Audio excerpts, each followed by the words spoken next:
Boa tarde aos clientes e amigos da XP que estão no Brasil. Muito boa noite aos clientes e amigos da XP que estão na Europa. Espero que todos vocês estejam bem com suas famílias. Eu estou em Lisboa, numa noite agradável de outono. E gostaria de comentar que um dos pontos mais importantes da XP é a questão da troca de informações, a troca de ideias. E à medida que os nossos clientes melhor se informam, melhor eles têm condições de decidir também sobre os seus investimentos. Nós hoje temos o privilégio de ter dois dos mais importantes professores em Portugal na área de economia verde, responsáveis por matérias na Universidade de Lisboa relacionadas ao ESG. Nós temos a Ana Luísa, que é professora, mestranda, que tem muita experiência nessa área, inclusive não só nas questões acadêmicas, mas também na vida prática, porque ela trabalhou um bom tempo numa empresa que tinha como ponto principal fazer ligação entre empresas da economia real e aquelas que têm interesse em desenvolver mais a economia verde, a responsabilidade social e governança. O Gabriel, da mesma forma, é professor, mestre, dá aulas na Universidade de Lisboa, também com grande experiência prática, não só na questão acadêmica. Ele formou-se em Belo Horizonte, na PUC, e fez seu mestrado em Portugal e na França. E sejam bem-vindos, obrigado vocês, espectadores, ouvintes. E Marina, vamos ter muito assunto para conversar hoje com os nossos professores, não é? Sem dúvida. Boa noite a todos. Obrigada por estarem com a gente. Muito obrigada, Ana Luísa e Gabriel. Já são 8 da noite aí, né? Acho que vocês já tiveram um dia cheio. Obrigada pelo tempo de vocês e a generosidade em compartilhar o conhecimento. Acho que a gente está num ano, né, muito atípico e muito transformador para todo mundo. E justamente nesse ano em que a gente se viu aí à flor da pele, né, com tantas vulnerabilidades do ser humano, é um ano que essa pauta da economia verde ou dos investimentos, né, e seus impactos no mundo, ela ganha ainda mais força. Esse não é um tema novo, né? Acho que nossos colegas aqui de Portugal vão contar um pouco aí da perspectiva europeia, mas é uma agenda que já tem aí mais de 20 anos, muito forte na Europa, né? Onde hoje mais de 50% dos investimentos financeiros na Europa já são feitos considerando os fatores ambientais, sociais e de governança. Então, a gente não está falando de algo irrelevante, a gente não está falando de algo que é moda, a gente está falando de uma transformação profunda que a gente está vivendo no mercado financeiro, globalmente, né, que começa aí na Europa e aos poucos chega no Brasil. Acho que principalmente esse ano, né, em que a gente, como eu disse, a gente se deu bastante conta que as nossas ações afetam os outros e que a gente tem a possibilidade, né, de, por meio das nossas ações, entre elas as nossas escolhas de investimento, fomentar, né, empresas, ativos que tenham aí um impacto positivo e que nos levem aí numa trajetória mais alinhada com o futuro sustentável. Essa década, né, é uma década determinante. A gente vai falar bastante aqui das mudanças climáticas, né, e como cada um dos setores, setor público, filantropos, terceiro setor, mercado financeiro, empresas, precisam se convergir para que a gente consiga, né, aí avançar nessa agenda e passar por essa década chegando aí num lugar melhor como humanidade. E aqui na XP isso é um compromisso, né, para nós.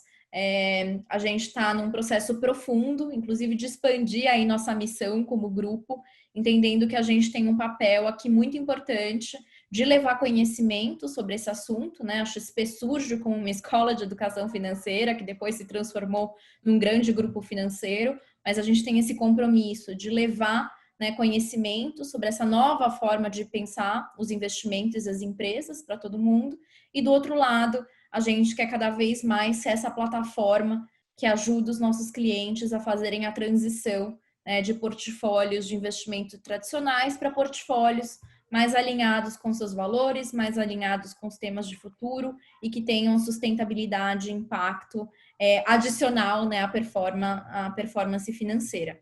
Então, é um super prazer estar aqui com vocês hoje. Queria começar aqui nosso bate-papo e lembrando, né, isso é um bate-papo, então, por favor, fiquem à vontade para usar o Q&A, tem um botãozinho aqui embaixo de perguntas e vocês podem aí ir trazendo as perguntas e eu vou fazendo aqui para os professores na nossa conversa.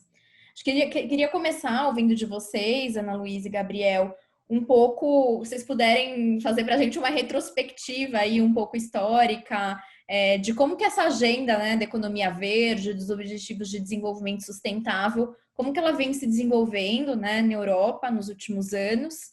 E a gente tem ouvido falar muito, né, da retomada verde e de uma série de ações dos governos para que esse pós, né, pandemia, ele seja feito aí com essa nova ótica. Então, se vocês puderem falar em que ponto estamos aí na Europa dessa agenda e como que vocês estão vendo aí para os próximos anos, qual que vai ser o caminho, né, da economia verde a ser trilhado na Europa. E também aí um pouco como que vocês veem que isso pode reverberar aqui no Brasil para as empresas e investidores. Ana, quer começar? Não, começa tu. Pronto. Bom, o Tarcílio, muito obrigado. Marina, muito obrigado pelo convite, participar com um tema tão relevante como muito bem foi dito.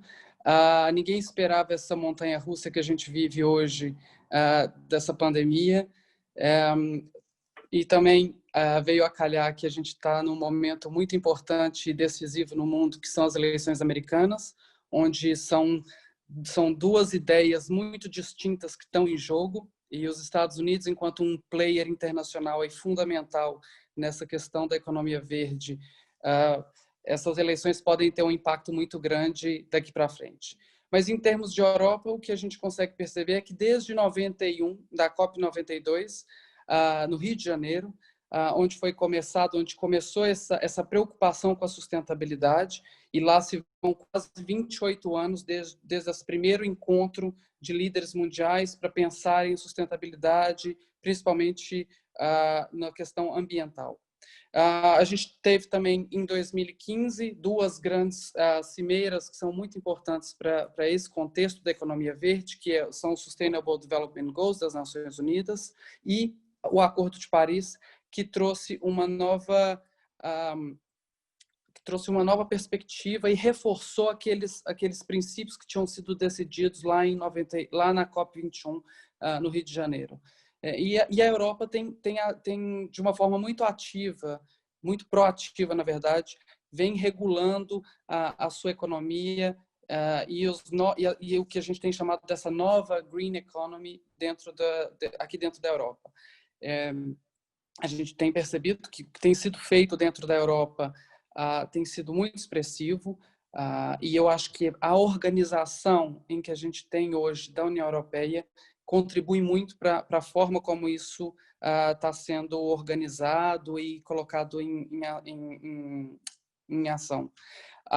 A saída dos Estados Unidos hoje, né, um dia fundamental do Acordo de Paris, abre um espaço, uma brecha muito interessante sobre esses novos atores da cena internacional relativamente à green economy, e eu acredito que a União Europeia vem preencher esse buraco que foi aberto pelos Estados Unidos nessa luta pela green economy.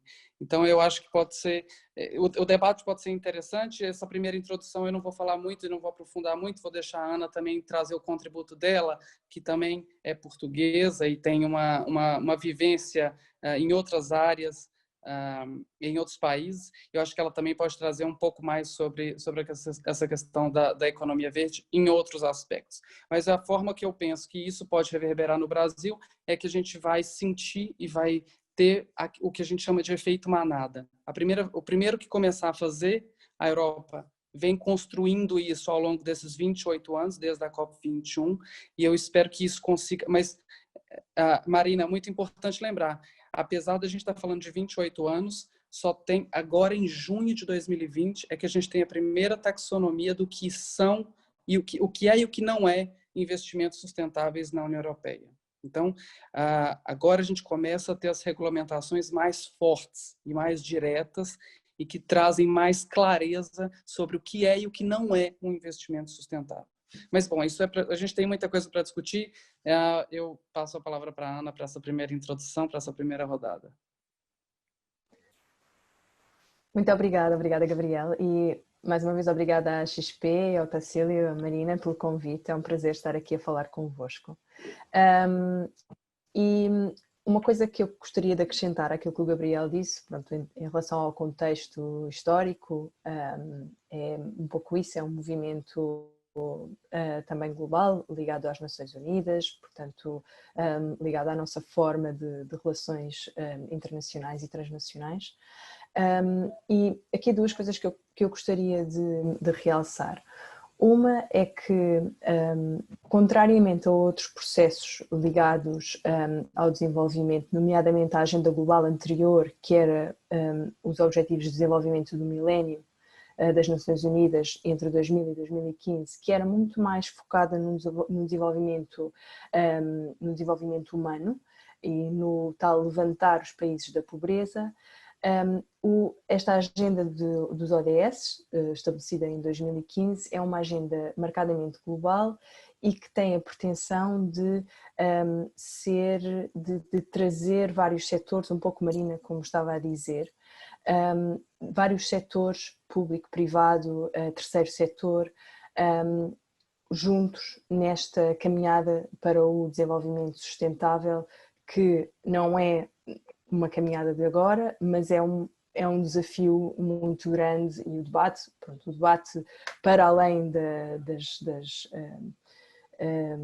das convenções internacionais, etc., vem já desde os anos 70, anos 80, portanto não é necessariamente um debate agora, mas agora é um debate urgente e é necessária uma ação urgente. E um pouco como disse o Gabriel,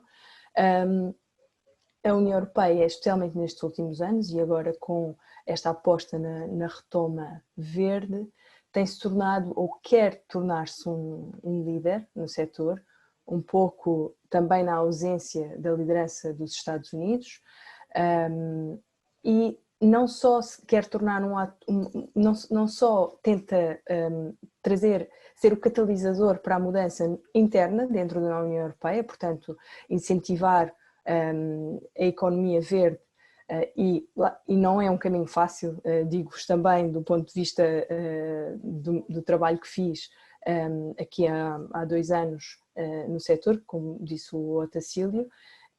Não é imediato ainda que os investidores pensem em investimento verde, por exemplo, ainda é o principal estímulo ainda vem muito do Estado e das regulamentações que são criadas pela União Europeia e pelos Estados individuais, mas o investimento privado está a vir, naturalmente, e está a crescer. Mas, para além desta questão interna, a União Europeia quer trazer esta agenda verde para as suas relações externas também. Portanto, nomeadamente, agora estamos a debater este ano, por exemplo, a nova parceria Europa-África e o apoio ao investimento e à economia verde em setores-chave, por exemplo, na energia, fazem parte dessa agenda também. Portanto, é muito mais do que uma agenda interna, uma agenda para tornar a Europa mais verde, mais sustentável, etc. É uma agenda internacional, até porque a Europa percebe perfeitamente que o desafio é global e naturalmente que não chegaremos à sustentabilidade só com a ação da Europa, mas com uma ação concertada com os diversos países. E talvez seja a partir daí também que o Brasil, também como parceiro da União Europeia e de muitos países da União, possa entrar tem que entrar no fundo, e está a entrar, neste debate. Eu se calhar gostaria de começar por aí e abrir o caminho para o debate. Muito bom, ótimo. Pessoal, fiquem à vontade para mandar qualquer pergunta aqui no chat, eu vou inserindo na conversa, tá? Queria começar com uma pergunta, acho que muito num ponto que você tocou, Ana, que você disse, né, que muito do que a gente está vendo desse avanço da economia verde na Europa vem pelo estímulo e pelas regulamentações, né, da União Europeia, dos governos nacionais ou locais. Vocês poderiam comentar um pouquinho quais são as principais regulamentações que hoje estão postas, regulamentações ou estímulos que hoje estão postos e que vocês acham que são aqueles que mais estão movendo, né, ou estão fazendo aí as empresas, investidores repensarem. E aí também já entra um pouco na questão das metas, né, do Acordo de Paris, que está muito ligada, né, às emissões dos gases de efeito estufa. Então, se vocês puderem também comentar um pouco qual que é esse arcabouço, né, que de alguma forma alavancou, né, essa agenda, e se vocês também, como vocês veem, né, o impacto aí, eventualmente, dessas regulamentações e estímulos na forma aqui dos investidores verem o Brasil. Se calhar vou começar só por dizer que há aqui em relação, por exemplo, à matriz dos ODS. Talvez não, eu acho que o Gabriel pode falar um bocadinho mais, se calhar, da nova taxonomia, que ele está um pouco mais dentro. Mas em relação, por exemplo, à questão dos ODS, eles têm sido interpretados aqui cada vez mais, tanto pelas empresas como empresas privadas, empresas estatais, instituições governamentais, não governamentais, universidades, portanto, por uma grande variedade de atores, um pouco como a matriz a seguir daqui para a frente. E isso não é necessariamente uma questão de regulamentação, mas é uma questão de incentivo. E, por exemplo, cada chamada, até na academia, cada chamada de financiamento para investigação tem que ter um enquadramento nos termos dos Objetivos de Desenvolvimento Sustentável. E tudo isso leva no fundo, a um reenquadramento mental de todas as atividades. O que é que eu, enquanto investigador, estou a fazer para o desenvolvimento sustentável? No que é que a minha investigação vai levar ao desenvolvimento sustentável? No que é que eu, como empresa, estou a fazer para repensar a minha atividade enquanto dentro desta agenda dos desenvolvimentos sustentáveis. Muitas vezes isso é pedido, é cada vez mais pedido em termos de candidaturas a apoios financeiros do Estado, etc. Isso para além de todas aquelas incentivos mais óbvios, compra de carros elétricos, coisas um pouco mais pequenas. Falando em termos mais globais, eu acho que esta agenda, no fundo, trouxe um pouco esse enquadramento e tem sido pegada por muitos, e sobretudo pelo setor privado e pelas empresas, de uma forma muito forte, para enquadrar cada vez mais as suas atividades. Marina, só para complementar um pouquinho o que a Ana colocou, em termos de regulamentação, existem muitas, né? E dentro da União Europeia, como eu disse, desde a COP21, essas regulamentações começaram a ser feitas. Não na forma e na capacidade que a gente tem hoje, que a gente vê hoje, mas isso foi sendo construído ao longo dos anos.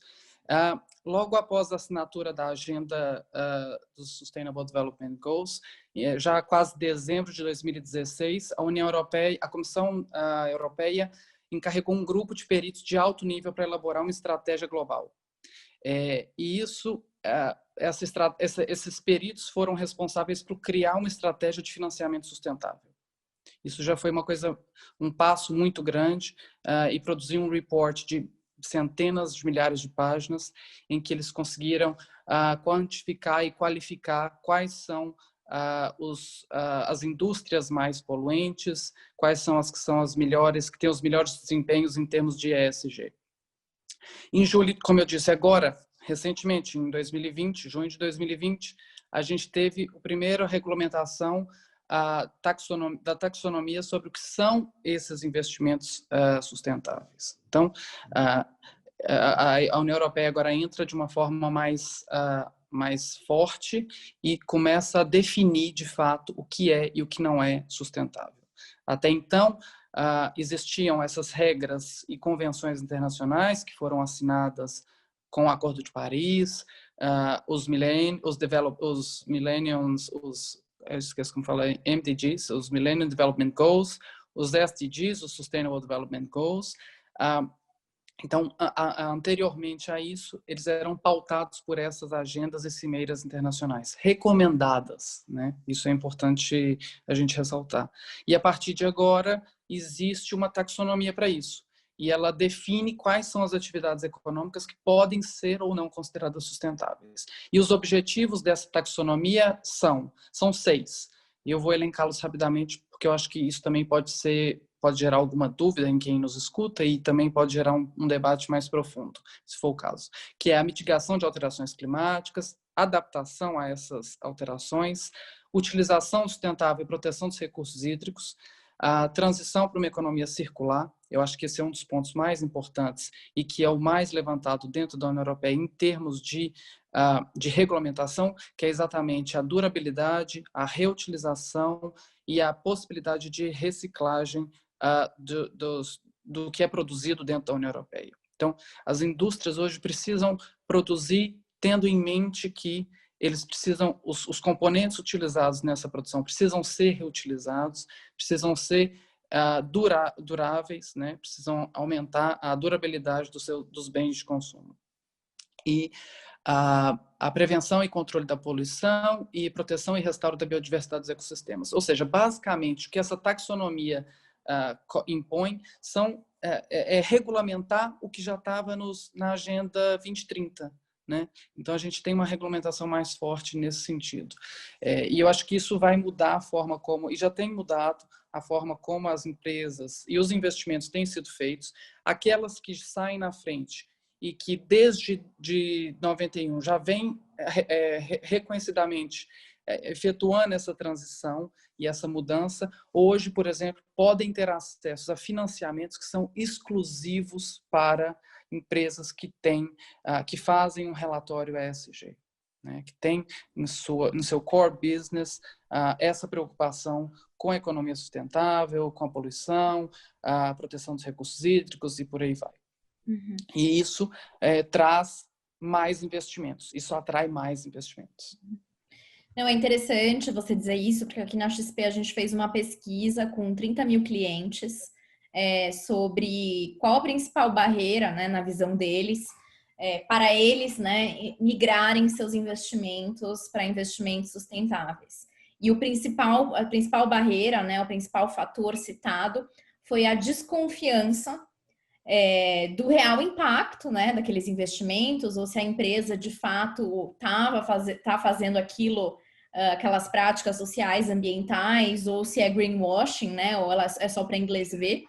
Então, foi bem interessante a gente notar isso, e acho que a taxonomia, ela vem justamente para dar conta, né, de deixar muito claro o que é o que não é, né? Então, acho que essa taxonomia tem bastante valor. Aqui no Brasil, né, está se discutindo a adoção, né, dessa taxonomia ou, eventualmente, uma adaptação aqui pelas agências regulatórias, pelas organizações regulatórias aqui brasileiras, CVM, Ambima, Banco Central e assim por diante. Então, acho bem interessante e isso vai mudar bastante o próprio mercado de private banking, né?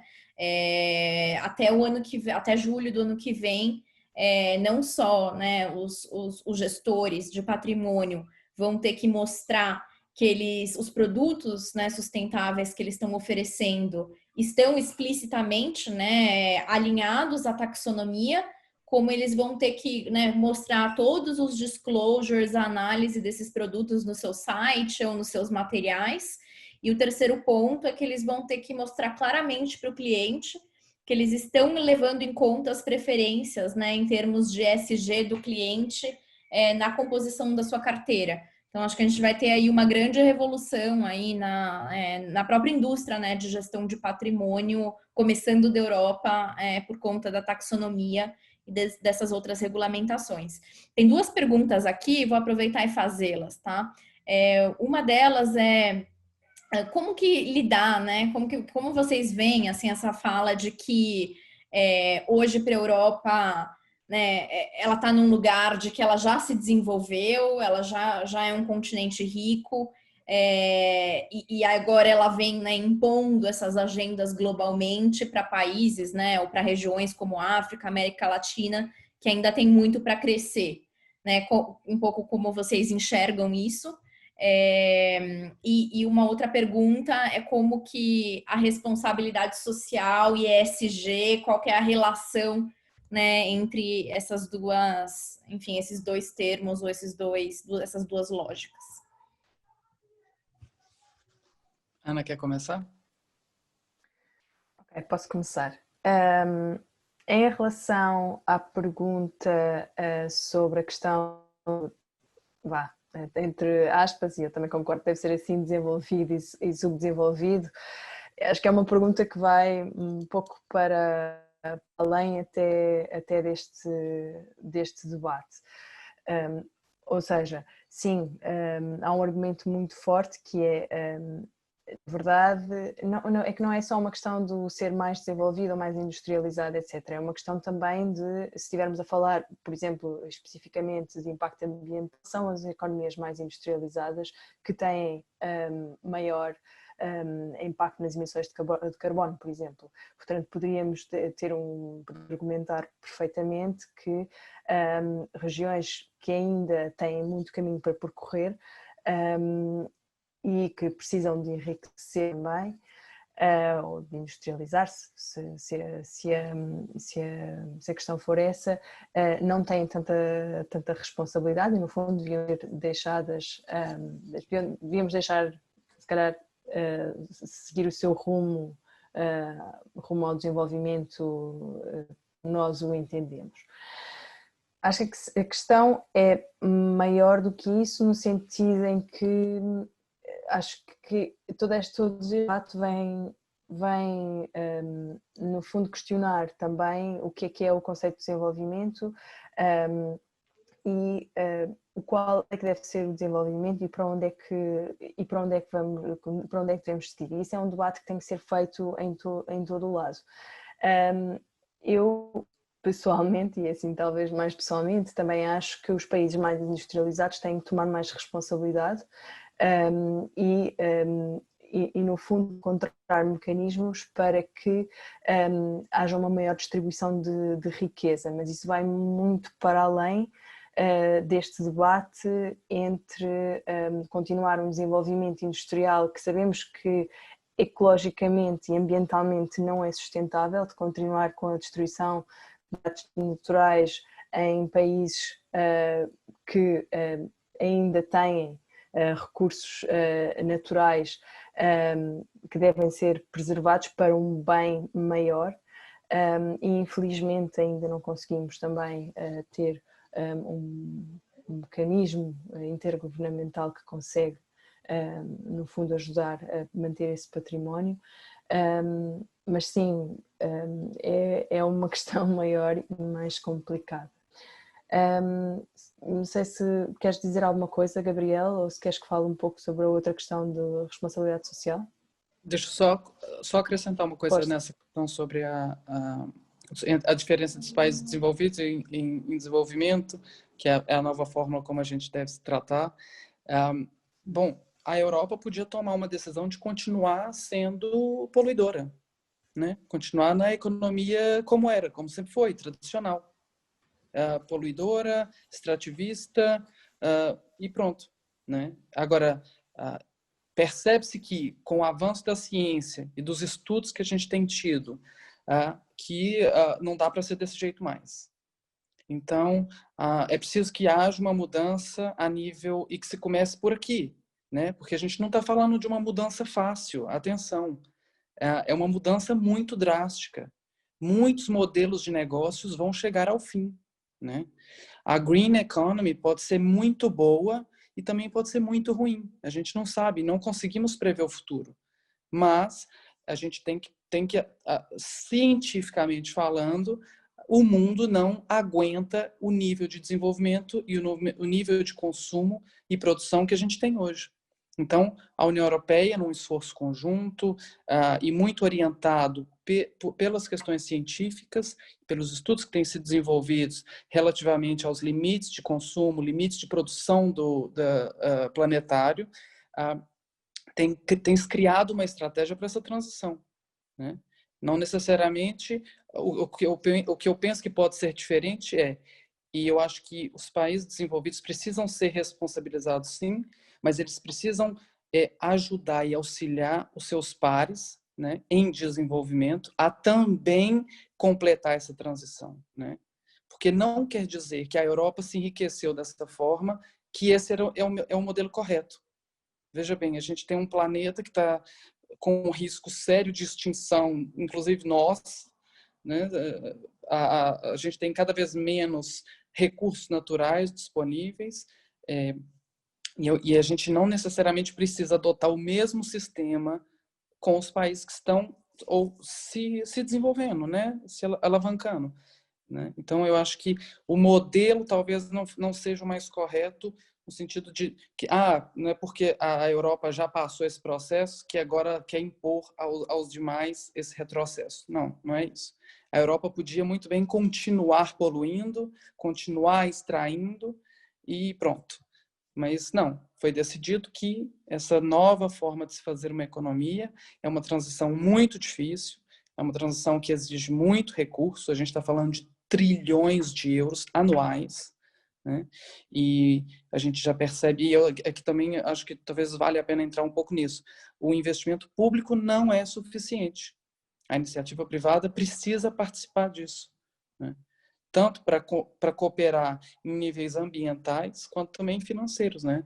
Porque a iniciativa privada, ao contrário do investimento público, tem o lucro como fim. Uhum. Mas Sim. sem o recurso, sem o recurso natural, sem um ambiente saudável, um oxigênio e a água, a gente não consegue ir a lugar nenhum. Então, eu acho que vai um pouco por aí. A Europa tomou essa decisão, o mundo tem tomado essa decisão, a China também já mostrou que existe essa intenção, né? Veja bem, a China está passando por um processo de desenvolvimento fantástico, né? Uma das poucas nações que cresceu a um nível absolutamente assustador, mas que agora também ratifica e está em negociação direta com a União Europeia para ser parceiro nessa alteração para essa green economy, né? Mas isso são cenas para o próximo capítulo. Eu vou segurar um pouquinho a pergunta da responsabilidade social, só para não perder aqui o gancho com duas perguntas, tá? Uma é quais têm sido aí na vivência de vocês os principais obstáculos para essa transição verde, né? Quais são os argumentos que as empresas ou os investidores, né, eles trazem? E aí uma outra pergunta que é um pouco como ficam os Estados Unidos, né, nesse processo, né? A gente falou muito do alinhamento da Europa, inclusive aí com China, que concordo, a China tem feito um trabalho. Quando você olha o plano quinquenal da China, né? Eu, quando olhei, fiquei boquiaberta, assim, no sentido do engajamento, do tamanho, da estrutura e etc, né? Mesmo a China sendo um país bastante polêmico, acho que, de fato, tem uma sinalização de um redirecionamento. Então, acho que essas duas perguntas, quais os obstáculos para a transição e como fica os Estados Unidos nesse lugar, inclusive na agenda SG, né? Será que quando a gente olha, talvez não no nível de países, mas no nível de investidores, será que não tem um espaço de conversa nesse lugar do mercado financeiro incorporando os fatores SG? Ana. Acho que eu começo, ok. Pode ir. Em relação aos obstáculos, eu creio que tem talvez muito mais a ver com uma maneira um pouco a dificuldade de transição do business as usual, não é? há uma maneira de fazer negócio que é olhar de facto para essencialmente para os lucros no final e para o lucro do investimento, e quando há outros fatores que estão no meio e que outros fatores que eventualmente, falando por exemplo de inovação verde, que é uma área que eu conheço bem, já traz o risco que é sempre grande de um projeto de inovação e ainda mais traz o risco associado de muitas tecnologias que são novas. Um investimento de risco traz sempre, portanto, é sempre mais difícil, é sempre muito mais difícil de segurar os investidores nesse caso. Essa é uma parte do investimento em relação aos obstáculos, e acho que tem que ser mais por aí, e mesmo em termos sociais, em termos globais, em termos daquela questão que o Gabriel estava a falar, em termos de redução de consumo, mudança de hábitos de consumo, etc. Tudo isso é difícil porque é um esforço, é sempre um esforço de fazer o diferente, não é o fazer o óbvio, não é tão simples como mudar de um produto para o outro, um produto que eventualmente até custa mais ou menos a mesma coisa, muitas vezes é um esforço para além do comum. E em relação à questão dos Estados Unidos, eu acho que é de notar também que, ok, temos a questão difícil, por exemplo, da saída do Acordo de Paris, que até foi efetuada hoje oficialmente, não é? Não sabemos se os Estados Unidos, enquanto Estados, vão voltar ao acordo ou não, dependerá do resultado das eleições, mas é de notar também que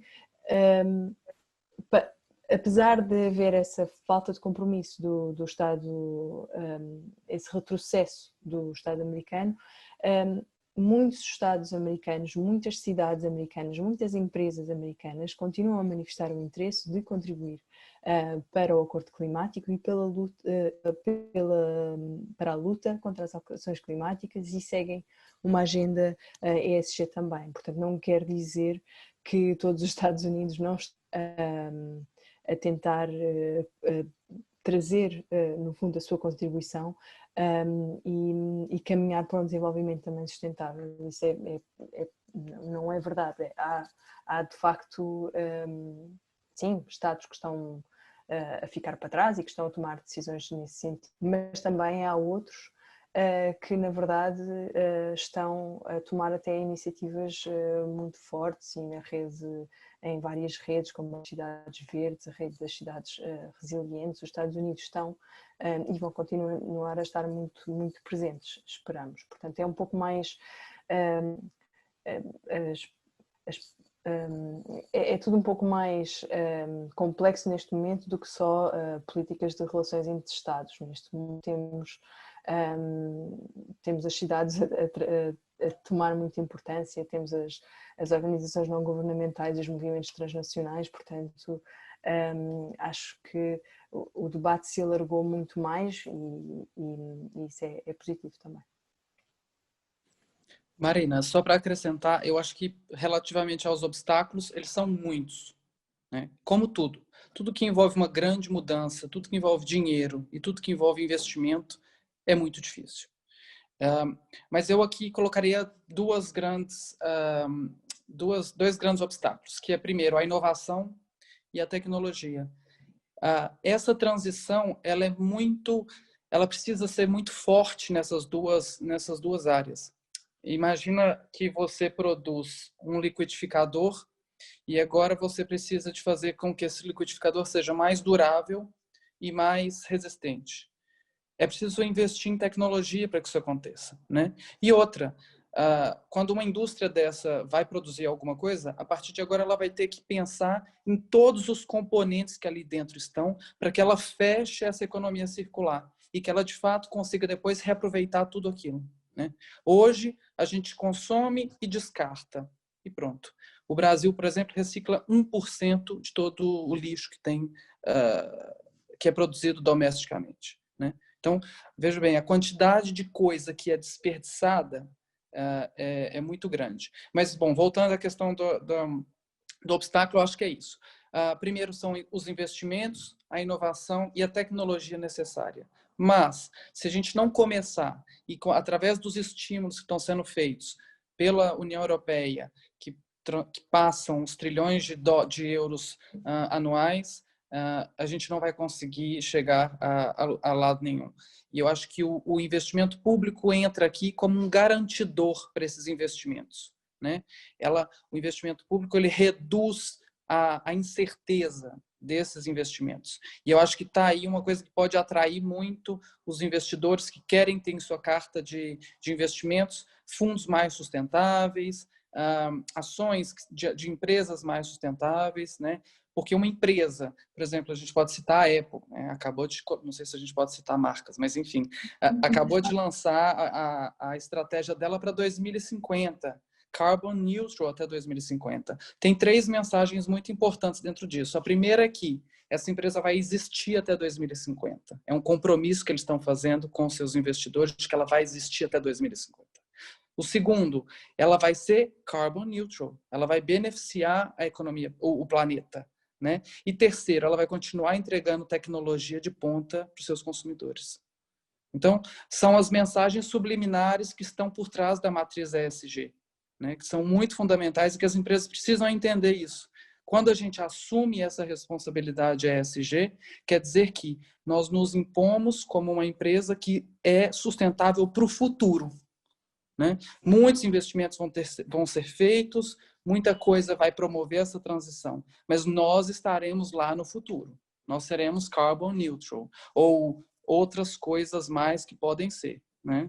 Então, eu acho que a mensagem por trás dessa mudança é exatamente essa. É de que as empresas que estão realizando essa mudança hoje são as empresas que serão no futuro as mais sustentáveis, né? Um CEO hoje que toma uma decisão sem levar em consideração essas questões, muito provavelmente ele vai entrar numa enrascada e muito provavelmente essa empresa vai ter alguns ou muitos problemas no futuro. Não, sem dúvida. E para nós, né, que olhamos gestão de patrimônio, isso cada vez mais é uma questão de responsabilidade fiduciária, né? Como assim eu vou me responsabilizar por gerir um patrimônio de um cliente visando preservação a longo prazo, sem considerar essas questões, né? Então, acho que isso é também uma peça fundamental aí na forma da indústria de gestão de patrimônio também se repensar e pensar seu papel nisso. Eu queria destrinchar agora em dois caminhos, assim. O primeiro é sobre uma das formas, né, que a gente tem visto na Europa e que começa a chegar no Brasil, de estimular as empresas a avançarem, né, com infraestrutura verde, com práticas ESG, são os green bonds, né, ou os títulos verdes, os títulos ligados à sustentabilidade, né, que é uma forma das empresas captarem dinheiro no mercado e usarem esse recurso, né, para um projeto de sustentabilidade, assim. Inclusive, a gente viu exemplos interessantes. A Suzano, por exemplo, lançou, né, um bond ligado à sustentabilidade e eles se comprometem a pagar mais o investidor caso eles não cumpram as metas, né, de sustentabilidade estabelecidas ali no instrumento. Então, vocês puderem falar um pouquinho aí desse mercado, né, que está bastante robusto na Europa, dos títulos verdes, assim, né, eu estou usando títulos de uma forma genérica, né, porque a gente tem isso tanto para infraestrutura, quanto para agricultura, quanto para imobiliário, então, né, tem diferentes nomes, né, esses títulos, mas na essência eles são formas do mercado captar, né, recurso ali atrelado a algum compromisso, né, da parte que capta o dinheiro, e isso acaba cumprindo um papel importante na carteira dos clientes brasileiros que tinham uma parte considerável de renda fixa, né? E agora não faz mais sentido, né? Dado as taxas de juros, eventualmente ter títulos do governo e etc. E acaba que os títulos verdes podem ser uma forma interessante de você compor sua parte de renda fixa. Então, se vocês puderem explorar um pouquinho aí os green bonds. Marina, os títulos verdes na Europa, eles são em 35% mais rentáveis, ou têm sido 35% mais rentáveis do que os tradicionais. Para aí a gente já tem um start que pode ser muito atrativo, né? E eu acho que muito disso vem do que eu acabei de dizer, que é exatamente essa participação e esse investimento que tem sido feito por parte da União Europeia para essas empresas conseguirem realizar essa transição. E aqui eu vou trazer alguns dados que são bons, que são as fontes de financiamento que podem alimentar essa prosperidade verde dentro da União Europeia. A gente tem a Comissão Europeia, e que vai destinar pelo menos 40% do Fundo Europeu para Investimentos Estratégicos para projetos que contribuam para o Acordo de Paris. O Banco Central Europeu também está participando de uma forma fantástica na identificação dos riscos que alterações climáticas podem causar e como é que elas podem criar um sistema financeiro mais sustentável.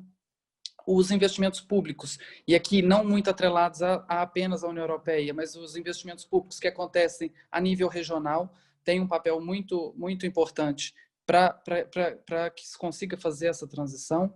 E o Banco Europeu ambiciona desbloquear quase 1 bilhão de euros para ações climáticas de investimento ambientais até 2030.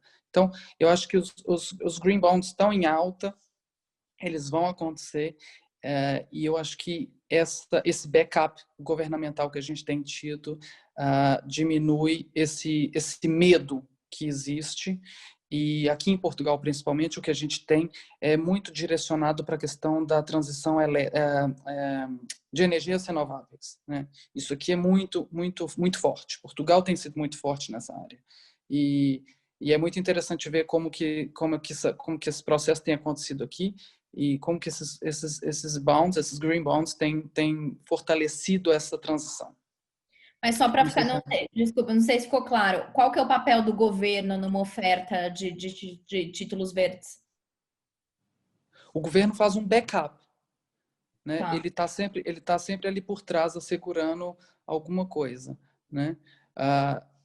Eu não tenho mais informações sobre como é que o governo faz isso, mas existe, porque existe um projeto da União Europeia que chama Fundo Invest EU, que é um fundo que vai substituir um outro plano que já tinha dentro da União Europeia, que propõe qual é a tradução de backup? Agora eu já não... Acho que o suporte, ele entra talvez como um garantidor. Exatamente. Exatamente. No Essa fundo, é a palavra. É um garantidor. no fundo... É um garantidor, exatamente. Ana, se quiser adicionar mais alguma coisa.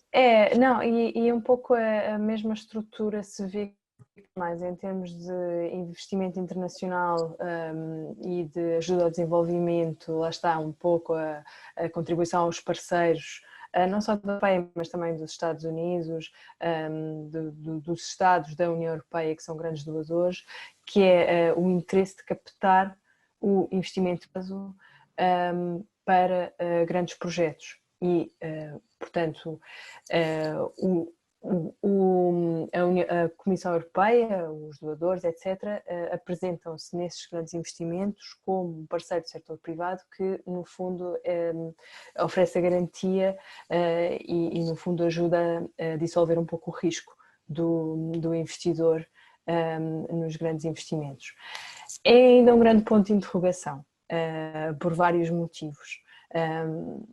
Porque são instrumentos muito recentes, são instrumentos novos, e ainda não se percebe muito bem qual é que é o verdadeiro impacto, quer para os investidores, quer para os países em questão, e em termos de o que é que traz mesmo como investimento e para a própria Comissão Europeia. Portanto, são todos instrumentos novos. Isto é um fator importante. E há um outro fator que está um pouco ligado, Marina, com o que disse antes, com a questão da desconfiança, que é a questão da transparência, que é, no fundo, estamos a utilizar fundos públicos para pedir contribuições privadas para grandes investimentos. E também, e nesse sentido, é preciso uma transparência muito grande para depois dizer também aos contribuintes de onde vêm nesses fundos, não é? Esse dinheiro foi investido, qual foi o impacto ambiental, qual foi o impacto social, qual foi o impacto ao nível da criação de riqueza. Aqui estamos a falar em momentos mais internacionais, mas acho que é uma questão que se aplica em todos estes fundos híbridos, que são público ou privados, e que trazem, que a ideia é que tragam benefícios para todos. No fundo, como é que temos a certeza? Como é que controlamos? Quais é que são os impactos, etc. Isso é ainda uma grande aprendizagem para não acabarmos naquela questão do greenwashing que estava a falar. Até tem uma pergunta aqui, né? Como é que está essa questão dos títulos verdes no Mercosul? E aqui no Brasil ou na América Latina, Mercosul, a gente ainda não tem visto a participação do governo nos títulos verdes, né? A gente tem visto isso ser algo que vem bastante no setor privado, inclusive aqui na XP a gente tem uma área que está ajudando uma série de empresas a estruturarem, né, emissões, ofertas de títulos verdes ou títulos ligados à sustentabilidade, né, alguma modalidade desses títulos. E é impressionante, assim, porque todas essas ofertas foram oversubscribed, ou seja, né, nem todo mundo que queria comprar títulos conseguiu. Em geral, se esgotaram em 2, 3 horas, né, um montante da emissão. Então, a gente tem, acho que, se não me engano, foram mais aí de 60 emissões de títulos diferentes que a gente já teve no Brasil nos últimos 2 anos. E de fato, é até interessante vocês citarem, eu vejo uma abertura muito grande da União Europeia ou dos países europeus em fomentarem e apoiarem o Brasil nessa jornada. Hoje à tarde, no começo da tarde, eu estava numa reunião com o consulado de Luxemburgo e eles têm, né, uma equipe de técnicos disponíveis para ajudar as empresas brasileiras a emitirem green bonds. O primeiro green bond emitido foi em Luxemburgo, na Europa, né? E eles têm, inclusive, um fundo para apoiar, né, novas emissões. Então, acho que é bem interessante a gente ver, né, e as empresas brasileiras interessadas, né, buscarem aí esses instrumentos de cooperação, mesmo que seja técnica, né, para assim, aprender com estruturas já feitas em outros países e tal. Queria falar um pouquinho de mercado de carbono, né? A gente tem visto cada vez mais, né, esses compromissos, né? Você citou, Gabriel, da Apple, né, de ser carbon neutral, mas a gente aí tem uma série de empresas, né, fazendo os mesmos pledges, os mesmos compromissos, e algumas empresas que, inclusive, já fazem sua compensação aqui no Brasil, né? Então, elas têm projetos, né, certificados aqui no Brasil, que emitem, né, créditos de carbono, e essas empresas estão fazendo suas compensações via esses projetos. A gente, inclusive, teve esse ano no Brasil o lançamento de uma startup que negocia créditos de carbono, então ela adquire créditos de carbono e um investidor, pessoa física, pode comprar e tradear esses créditos de carbono, né? Claro que no Brasil a gente não tem um mercado ainda regulado, né? A gente só tem um mercado aí voluntário. Mas a gente vê com bastante potencial, porque hoje no Brasil o preço, né, do crédito de carbono ele está bastante baixo, e comparado ao preço da tonelada de carbono, de crédito de carbono na Europa, já é um preço bastante elevado. Então, muitos investidores estão vendo os créditos de carbono como um ativo de apreciação, né? Não só de compensação, mas também de apreciação. Como um ativo que vai se valorizar, né? Então, se a gente puder falar um pouquinho como tem funcionado, né, esse mercado de crédito de carbono na Europa, e o que vocês veem aqui que pode ser um caminho para o Brasil. Marina, o mercado de crédito de carbono na Europa é regulamentado. Eles têm o regime de comércio de licenças de emissão de carbono da União Europeia. Foi o primeiro e é o maior mercado internacional de carbono. E também é o principal instrumento político da União Europeia de combate às alterações climáticas, né? Porque através desse mercado eles conseguem controlar o nível de emissão de carbono. Agora, existe o ponto negativo disso, né? Porque existe um grande debate sobre a questão do carbono, que é exatamente a escassez de ar puro aumenta ou né, eleva o preço do carbono. Ou seja, isso pode causar um trade-off um pouco negativo e um tanto perigoso.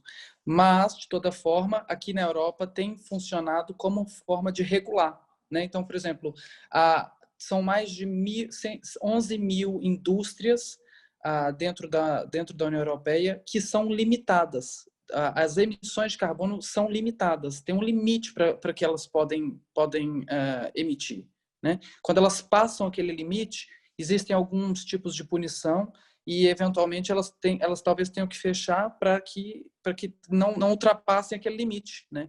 Ou fazer a tão chamada compensação de carbono. Bom, ao meu ver, é uma estratégia que pode funcionar, mas que também pode não dar muito certo. Depende da forma como é gerida e quais são as intenções por trás disso. É preciso ter muito cuidado com a questão do mercado de carbono. Aqui na Europa ela já é regulamentada e muito, muito bem regulamentada, e ainda assim existem os desvios. E agora já não sei como é, por exemplo, nos Estados Unidos. Desconheço. No Brasil também não sei se é regulamentado, mas pode ser que... Ainda não. A gente não tem mercado. É o mercado que a gente chama voluntário, né? Ele não é regulamentado, ele é, né, um mercado quase que informal, né? Ok. Pronto. Então, isso pode ter algumas implicações negativas, mas, se bem utilizados, podem ser positivos, né? Porque a gente acaba limitando, a gente sabe o quanto deve e pode emitir de carbono, e eu acho que o mais interessante disso tudo são as compensações, né? Que eu acho que uma empresa, às vezes, ela precisa produzir, né? Uma indústria química, uma indústria de bens de primeira necessidade, ela precisa produzir, né? Obviamente que ela pode encontrar meios de tornar a sua produção mais sustentável no sentido de reduzir o consumo de energia, reduzir o desperdício de águas e recursos naturais, diminuir a sua poluição, mas ainda assim ela vai produzir carbono. E eu acho que essa troca ou esse mercado de carbono pode ser, nesse sentido, benéfico. Gostava de acrescentar aqui uma coisa que se calhar é um pouco... acho que isto pode ser um pouco relacionado com aquela pergunta que tivemos há pouco da responsabilidade social e do modelo ESG. No fundo, é um pouco...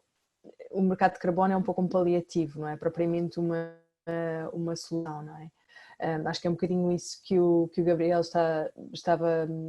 Um bocadinho isso que depreendo daquilo que o Gabriel também disse. E a responsabilidade social é um pouco também um paliativo. É uma empresa que diz, sim, eu sei que a minha atividade tem algumas consequências negativas, portanto eu vou alocar aqui um X para a minha responsabilidade social e, no fundo, vou fazer o check the box, não é? E dizer que, sim, eu contribuo para a comunidade.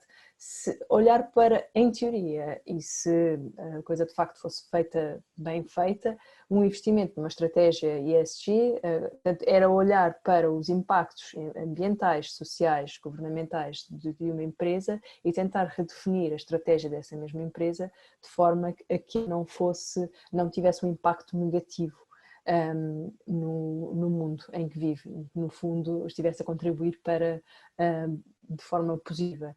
Portanto, acho que o mercado de carbono sim, pode ser um instrumento, mas na verdade o objetivo é a naturalidade, é o carbono, é o zero carbon emissions, não é? Portanto, acho que pode ser visto um pouco dessa maneira também. Legal. A gente está caminhando aqui para o final. Tem Colin aqui, está com a mãozinha levantada. Colin, você quer fazer alguma pergunta? Talvez não.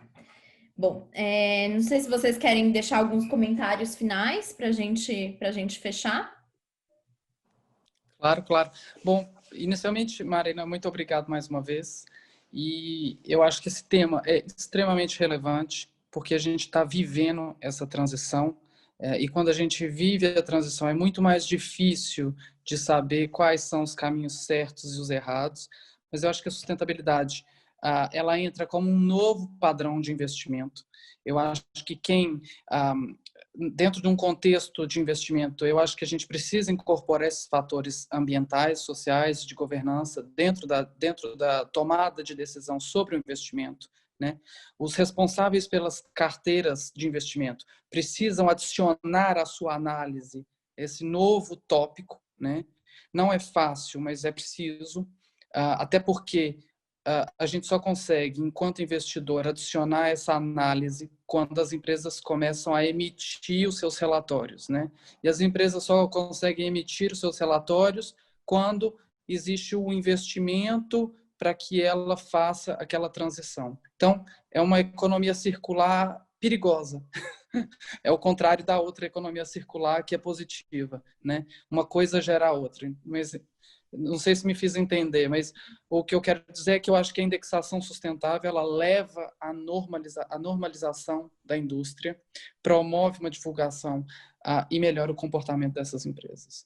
Então, eu acho que a matriz ESG é fundamental para esses novos investimentos. Quem cuida e quem administra esses fundos precisa ter isso sempre em mente, né? Se não para o investimento, também tem que ter o cuidado, claro, com o investimento e com o retorno desse investimento, mas também é preciso ter aquele cuidado com o meio ambiente, né, que a gente vive tempos escassos e sombrios pela frente, espero que a gente tome consciência e consiga fazer esse shift de ideias, de formas de utilizar os recursos naturais. Mas eu acho que é isso. Eu acho que a análise dos fatores ESG ela pretende ser um complemento, ao invés de ser substituto, né? É uma ferramenta de pesquisa, é uma ferramenta de tomada de decisão e pode auxiliar muito bem, se bem utilizada. E eu acho que a gente pode ter, de fato, uma transição muito positiva se for bem desenvolvida e implementada. E eu fico muito contente de saber que a XP tem toda essa preocupação com essas questões ambientais, sociais e de governança. E, bom, acho que o meu contributo para isso é esse. Eu acho que enquanto CEOs ou investidores ou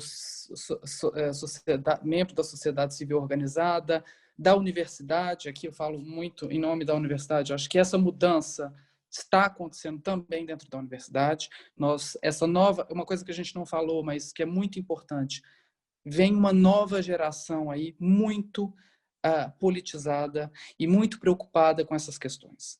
E eles serão os novos investidores do futuro e eu acho que eles observam e tomam decisões muito diferentes.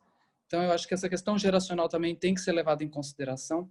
As empresas precisam, para atrair esses novos talentos, elas vão ter que ter essa capacidade de lidar com as questões da sustentabilidade, seja da agenda do presente, que é o Sustainable Development Goals, seja a matriz ESG, seja a agenda futura, né? A gente já tem que pensar para daqui 20, 30 anos.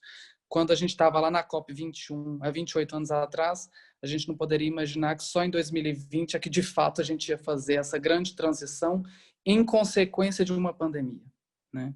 Então, eu acho que a gente tem que ter essa mentalidade, tem que mudar essa forma de pensar a economia, o investimento, e da parte da universidade eu posso assegurar que a gente tem feito isso de uma forma muito direta e os novos futuros líderes vão vir com uma nova mentalidade sobre essa new green economy que a gente tem falado tanto e que vai promover mudanças, eu acho que muito drásticas, positivas, espero, para a forma como a gente lida com a economia.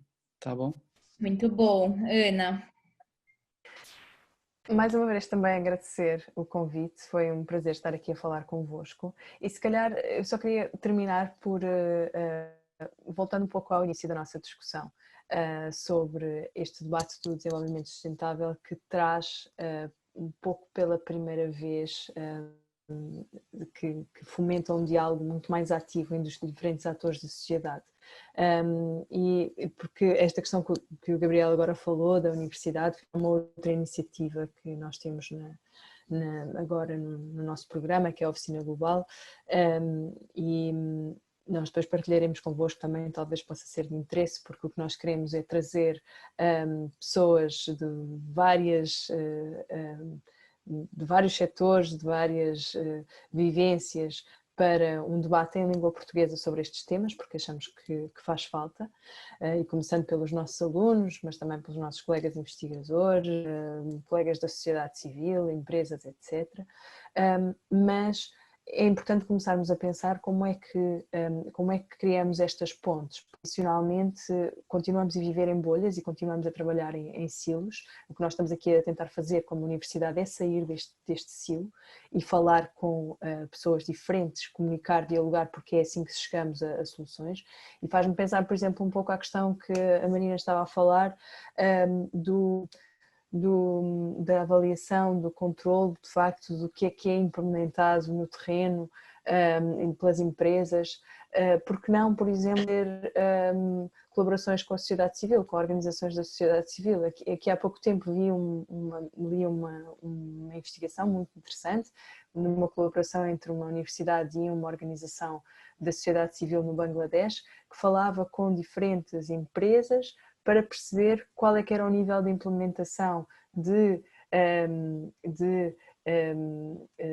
portanto, revisões de nível ambiental, social, de governança, etc., nas diferentes fábricas, e isso é uma coisa, no nosso mundo globalizado, a empresa europeia vai naturalmente, a empresa têxtil europeia vai naturalmente ter uma mão qualquer no Bangladesh. E como é que fazemos o controle? Vem no relatório, sim, quem fez, etc. Podemos ter aqui muitas possibilidades de colaboração que não estamos a ver, mais uma vez, porque estamos cada um pouco no seu lado. E eu acho que isso é uma coisa que nós devemos focar cada vez mais se queremos ter maior transparência, porque no fundo todas estas questões têm a ver também com transparência. Era um bocadinho aquilo com que eu vos queria deixar, e mais uma vez obrigada pelo convite. Perfeito. Ô Tacílio, quer dar uma palavrinha final?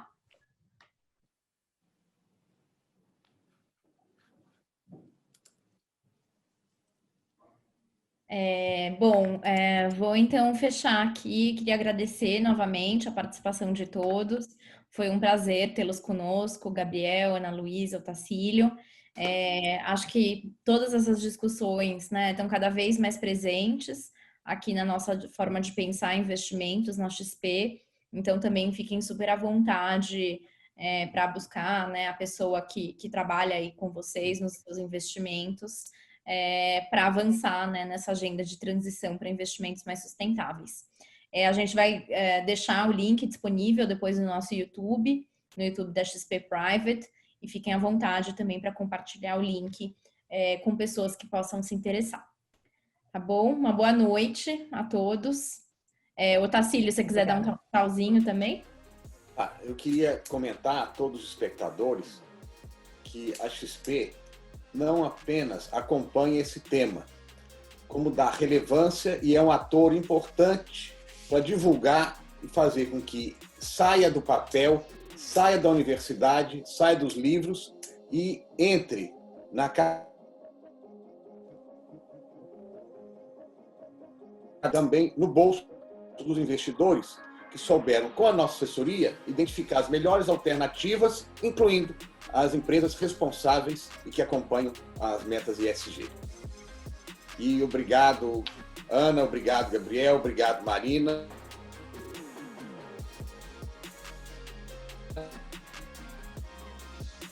Acho que travou. Então é isso aí, pessoal. Uma boa noite a todos. Sucesso a todos aí. Tchau, tchau. Boa noite. Tchau, obrigado. Obrigada, tchau.